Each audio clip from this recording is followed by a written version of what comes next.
आप सभी का स्वागत है हमारे इस वीडियो में। विजुअल के माध्यम से आप सभी को हम दिखा पा रहे होंगे कि किस तरह से ढोल नगाड़े के साथ में गुड़िया कोठी के माननीय विधायक श्री देवस्कांत सिंह जी का स्वागत हो रहा है और कई सारे यहाँ पे कार्यकर्ताओं द्वारा माला पहनाकर उनका अभिनंदन स्वागत किया जा रहा है।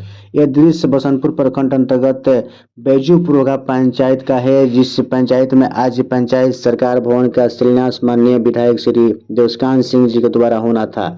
माननीय श्री देवस्कांत सिंह जी ने पंचायत सरकार भवन का शिलान्यास किया और उसी उपरांत माननीय मुखिया वर्तमान बैजू बड़ौदा श्री विजय कुमार सिंह जी मौजूद थे। अन्य कई सारे वरिष्ठ भाजपा के नेता भी मौजूद थे, स्थानीय जनप्रतिनिधि मौजूद थे। उसी क्रम में शिलान्यास के उपरांत माननीय विधायक श्री देवस्कांत सिंह जी ने जनता को संबोधित करते हुए अपने द्वारा निरंतर किए जा रहे कार्यों को उपलब्धि को बारी बारी से गिनाया और उन्होंने काफ़ी सारे लोगों से वादा भी किया कि निरंतर इसी तरह से हम अपने निष्ठा और भाव से लोगों की सेवा में कार्यों को करते रहेंगे। आप सभी के आशीर्वाद बना रहना चाहिए। इसी क्रम में महोदय ने कहा कि विकास की बात हम नहीं बोलेंगे, आने वाला वक्त गुड़िया कोठी विधानसभा बदली सूरत और यहाँ की जनता मालिक ही बता देगी हमने कितना काम किया है। आप लोगों ने हमें जाति धर्म संप्रदाय आदि से उठकर अपना आशीर्वाद दिया है, जिसकी वजह से हम आप लोगों की सेवा में तत्पर हैं और तत्पर रहेंगे। इस तरह से चुनावी माहौल में कई जगह धराधर यहाँ पे शिलान्यास कार्यक्रम, उद्घाटन कार्यक्रम माननीय विधायक जी द्वारा हो रहा है। कई सारे समर्थकों के द्वारा उनका स्वागत अभिनंदन किया गया और आप सभी लोगों को हम सुनाएंगे कि माननीय विधायक जी ने शिलान्यास के उपरांत से संबोधित सभा को क्या कुछ कहा। आप सभी लोग वीडियो में आगे की तरफ सुन सकते हैं। धन्यवाद। मैं जब जब काम करता हूं तो मुझे अपने बाबा की कहानी याद आती है। हमारे बाबा पश्चिम बसंतपुर के विधायक हुआ करते थे और पूर्वी विधान बसंतपुर के विधायक सभापति हो गए और वह हरायपुर के ही रहने वाले। तो जब 2009 के बाद हमारा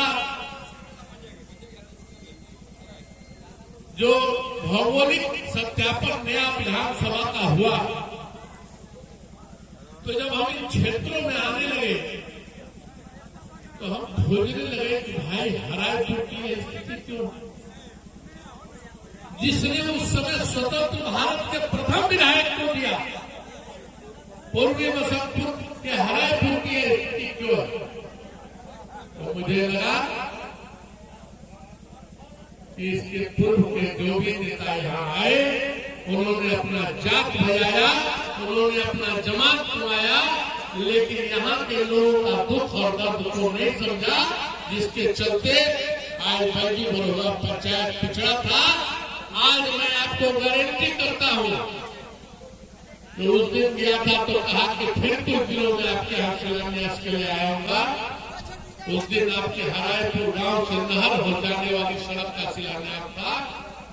आज पंचायत सरकार भवन का शिलान्यास है और मैंने उस दिन भी मुखिया जी को कहा था कि सभापति बाबू हमारे पुस्तों में याद किए जाए, इसके लिए उनके नाम से एक सामुदायिक भवन का पैसा मैं देने के लिए तैयार हूं। यह काम अगर मैं करने को आज सक्षम हूं तो आपका आशीर्वाद और आपकी दी हुई शक्ति से विधायक होने के चलते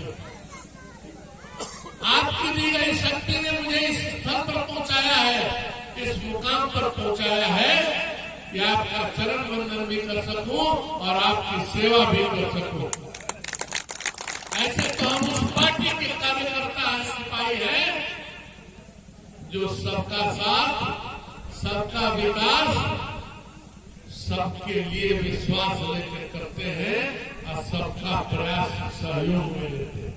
और मोदी जी कहते हैं कि युवा, महिला, गरीब और किसान जो इंसान है यही चार जाति है और सबका खून है और यही हमारा राष्ट्र है। जब यही चार जाति है तो यह हर जाति में पाई जाती है और महिला तो हमारी आधी आबादी है और 70% लोग गांव में किसानी करते हैं, जो अपने खून और पसीने से खेत को सींचकर खेत में अनाज उपजाते हैं, जिससे चाहे अमेरिका हो चाहे दिल्ली हो उसके लोगों का पेट का पालन हो पाता है। यह एक किसान ही कर सकता है, दूसरा कोई नहीं कर सकता। हमारा हाथा चक्की, मुझे याद है मैं 35 में पढ़ता था, 4 बजे जब भोर उठ के पड़ता था तो एक आवाज बड़ी परेशान करती थी। अब आवाज हजम करती थी, क्या चीज की आवाज? आटा चक्की की आवाज होती है। आपका आटा कब घस से पिस जाता है अब किसी को पता नहीं चलता है। यह नरेंद्र मोदी का कमाल है। आज हर किसान को, जो मध्यम दर्जे का किसान है, उसके घर में अगर गेहूं का बीज पड़ गया है खेत में तो समय पर यूरिया पड़ जाए, इसका ख्याल भी हमारे प्रधानमंत्री रखते हैं। और साल में समय के अनुसार किसान सम्मान निधि आपको भेजकर आपके यूरिया का सहयोग राशि भी भेजते हैं।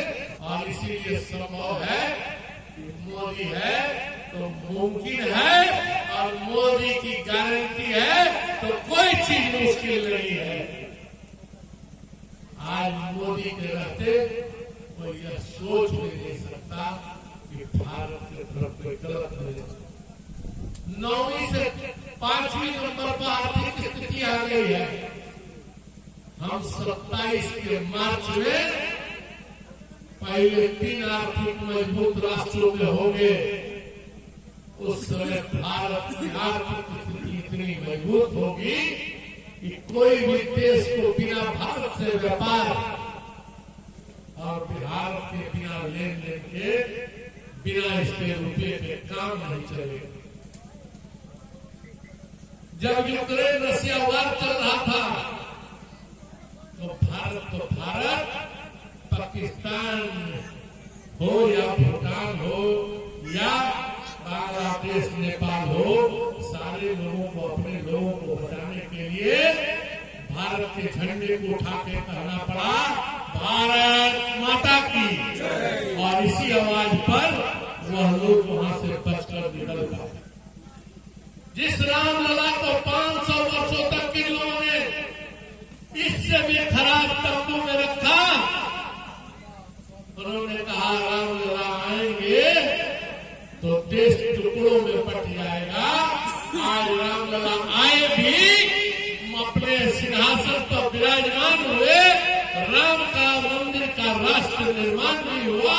राम मंदिर सिर्फ राम का मंदिर नहीं रहा, वह राष्ट्र निर्माण का मंदिर हो गया। जहाँ हिंदू तो हिंदू, मुसलमान भी और सिख भी पूजने के लिए जाने लगे। और यहाँ तो यहाँ सऊदी अरब के 27 एकड़ जमीन में, 27 एकड़ की जमीन में आपके मंदिर की स्थापना हुई। और 27 एकड़ की जमीन में आपके भारतीय हिंदू सनातन धर्म के मंदिरों की स्थापना हुई। और सऊदी अरब और अबू धाबी जैसे मुसलमान के देश में आपके प्रधानमंत्री ने जाकर उसका उद्घाटन किया। और वहां रहने वाले सारे शेख और सारे वहां के लोगों ने एक ही नारा लगाया, जय जय श्री राम।